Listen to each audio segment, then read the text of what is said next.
History 102, Election of 1876.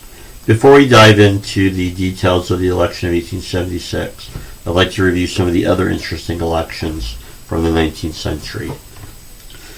In 1800, there was a tie in the Electoral College between Thomas Jefferson and Aaron Burr. Incumbent President John Adams came in third place with 64 electoral votes. Jefferson and Burr had 65 each.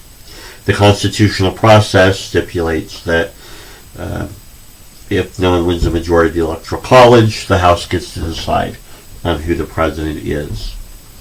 In the election of 1800, the House picked Thomas Jefferson over Aaron Burr, and thus we had the third president of the United States, Thomas Jefferson. In 1824, the electoral votes were spread over enough candidates that no one won a majority of the Electoral College. And so the House once again got to pick. This was the election between Andrew Jackson and John Quincy Adams, son of President John Adams. In the election of 1824, the House picked John Quincy Adams as president over Andrew Jackson. As a side note, the election of 1824 was the first election in which the popular vote was counted by the federal government. And in this case, it just so happens Andrew Jackson won the popular vote. However, we are a constitutional republic, and so we followed a constitutional process of working through an electoral college. If no one wins the majority of the electoral college, the House of Representatives then decides who the president is. In this election, the House of Representatives picked John Quincy Adams as president. The election of 1876, which we will go over in just a minute, involved the winner of the popular vote not becoming president. And so we'll go over the details of that in a minute. Another interesting election in the 19th century is the election of 1888. Grover Cleveland won the popular vote. However, again, since we are not a democracy, we are at least not a direct democracy, we're a constitutional republic. Therefore, we go through a constitutional process. The winner of the Electoral College becomes the president, and Benjamin Harrison won the Electoral College, so he becomes president despite losing the popular vote.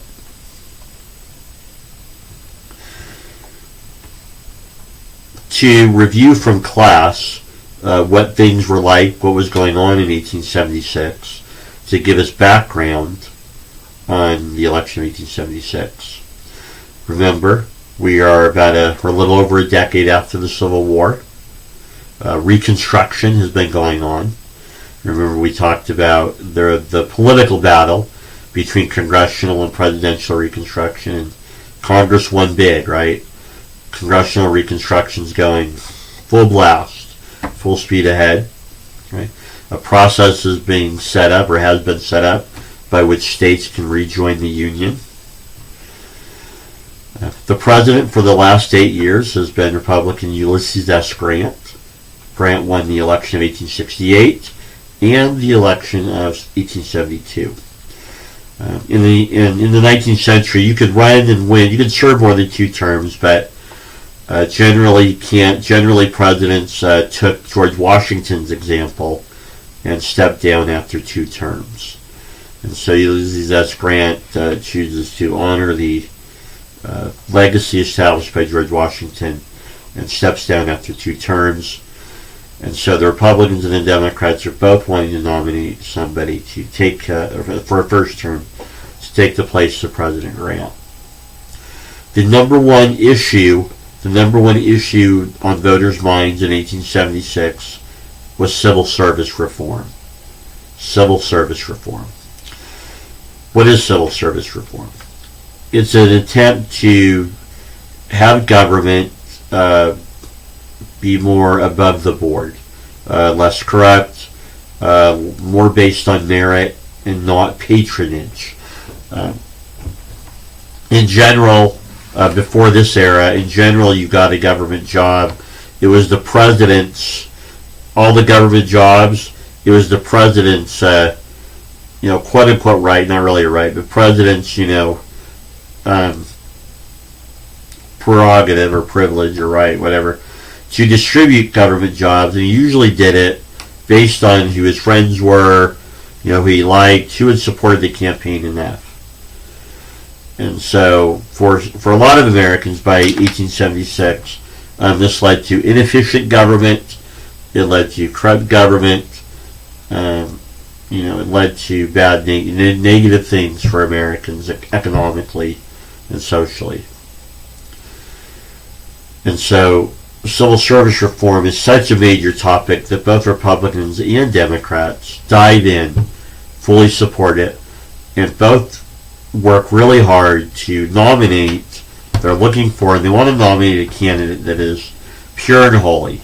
Can we find a politician, an elected official, can we nominate somebody that is above corruption and will fight corruption in government? And so civil service reform is a big topic. To make government based on merit or a confirmation process or an election, right? Either win an election or where the people pick you, or you get appointed and then the Senate approves you, or when you apply for a government job, it's because you actually qualify for the job and not because you were best friends with, or supported the president.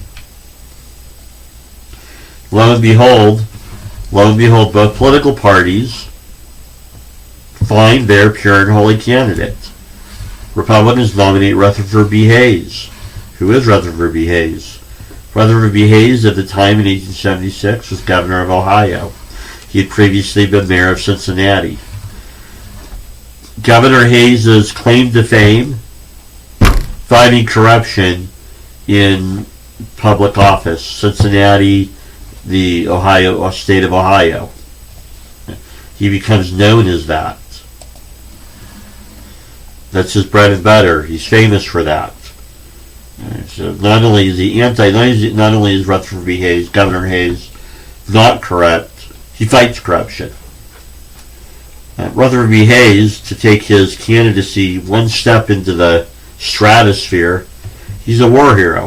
During the Civil War, General Hayes served in the Civil War. The Union rose to the rank of even general, well-known officer, above the board, effective leader, war hero.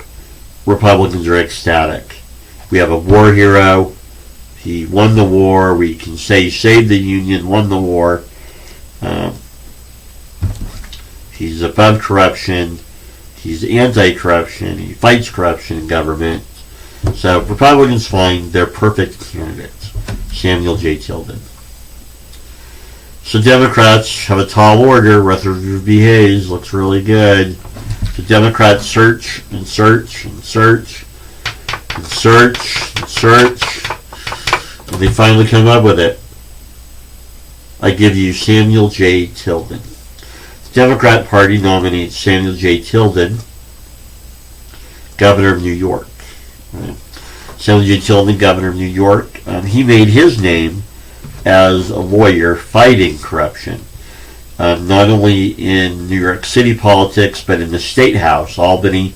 He fought in the state legislature. He went after the extremely corrupt Democrat Party political ring, Tammany Hall, which corrupted New York City and New York politics for several decades.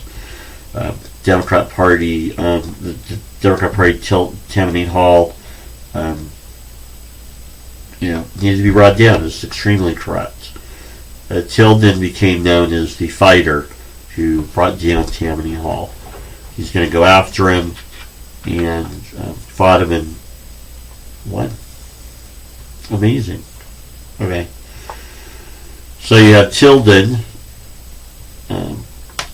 again, above the board, not corrupt himself, and he fought corruption. The only knock against Tilden was he was a bachelor. He had never been married. In the 19th century, that was more of a concern than it would be today. He never married, so not being married meant for a lot of people at the time, not being responsible. What's wrong? So that's really Tilden's only knock against them. So both parties find their pure and holy candidates. Let's go to election night. So the results from all the states, the state return boards.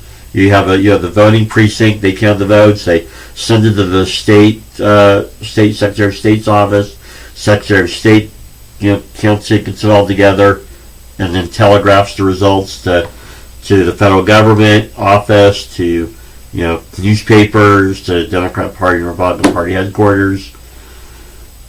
And so the returns are coming in as the states start counting their ballots and who do people vote for.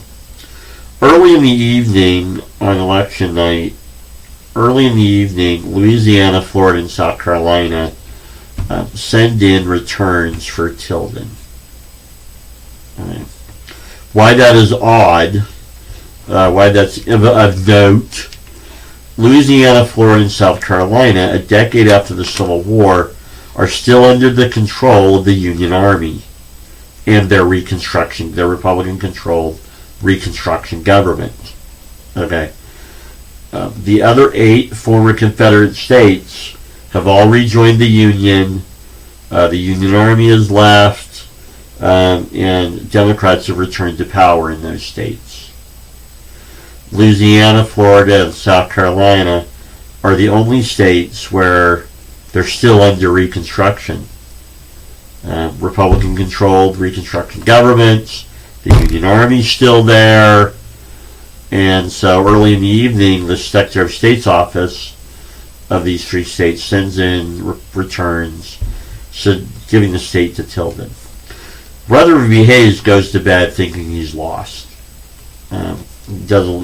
Tilden is doing surprisingly well in the North. Okay, in order for a Democrat to win during this era, you had to win the North, and then get some of the South.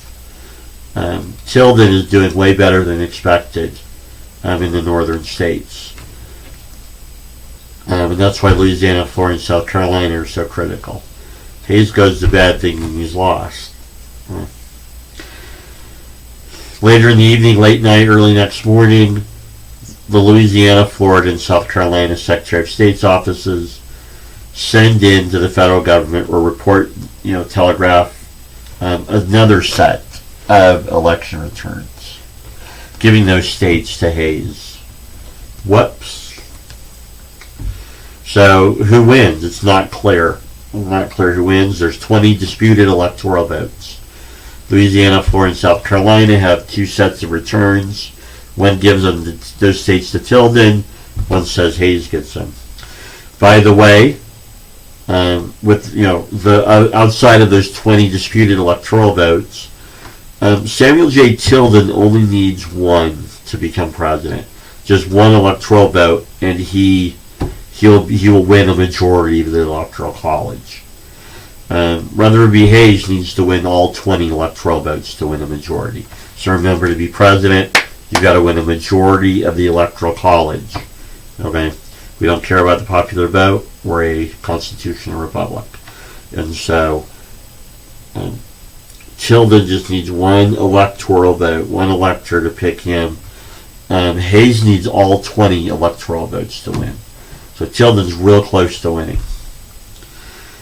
Congress decides, rather than going through the constitutional process of, each state delegation meets and then votes for who they want to be president. So in other words, the whole House votes for president. The Congress decides to set up an electoral commission of 8 Republicans and 7 Democrats to decide who becomes president, or who gets those electoral votes. So you have a congressional committee of 8 Republicans and Democrats. In a minute, the next slide, I'll go over what their investigation found out. A little bit long story short, on March 2nd, 1877, 2 days before Inauguration Day, all 20 disputed electoral votes went to Hayes. The congressional committee voted 8-7 to give the all 20 disputed votes to Rutherford B. Hayes, giving him a 185 vote to 184 vote majority win in the Electoral College. Hayes will be inaugurated 2 days later, on March 4th. So what comes out of the negotiation, there's some negotiations about, Democrats are upset, and when you read newspaper editorials, you read newspaper editorials during the months after this election, it's pretty heated. There's some public opinions talking about another civil war. Some Southern newspapers talk about secession all over again. Right? So there's some upset here. And so it's sometimes the way the Compromise of 1877 is taught to you. You get the idea that it's this formal legislation or agreement. It is kind of an informal, negotiated, understanding between congressional leaders of both parties. Hayes would include Democrats in his cabinet. Hayes and Republicans in Congress would end Reconstruction, meaning they would no longer, have the Union Army in the South, Louisiana, Florida, South Carolina. They wouldn't push Reconstruction anymore. They just kind of leave the South alone. Leave the South and let the natural process of politics, take hold.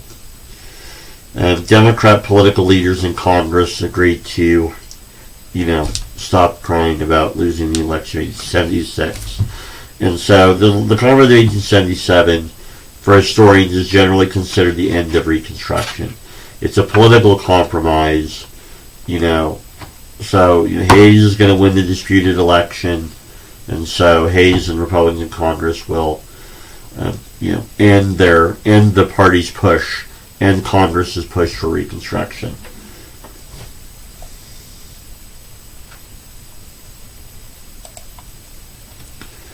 So during the several months between the Electoral Commission started in January, started meeting in January of 1877.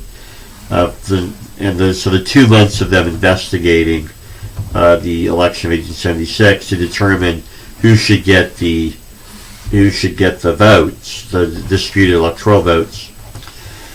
This election committee found that it really was murky in a lot of these precincts in Florida, South Carolina, and Louisiana. Many incidents of violence against African American voters to keep them away from the polls. Many instances of ballot stuffing. So you had Democrats trying to keep African Americans away from the polls. You had Democrats and Republicans both ballot stuffing. And so as the committee investigated, the picture was a lot murkier about who actually won. There were so many incidences of fraud, voter fraud, violence, intimidation, that it really was kind of unclear and murky as to who may have really won the election, which returns are correct. And so in the end, the committee votes along party lines, 8 Republicans and 7 Democrats, to give the states to Hayes, thus giving him the election.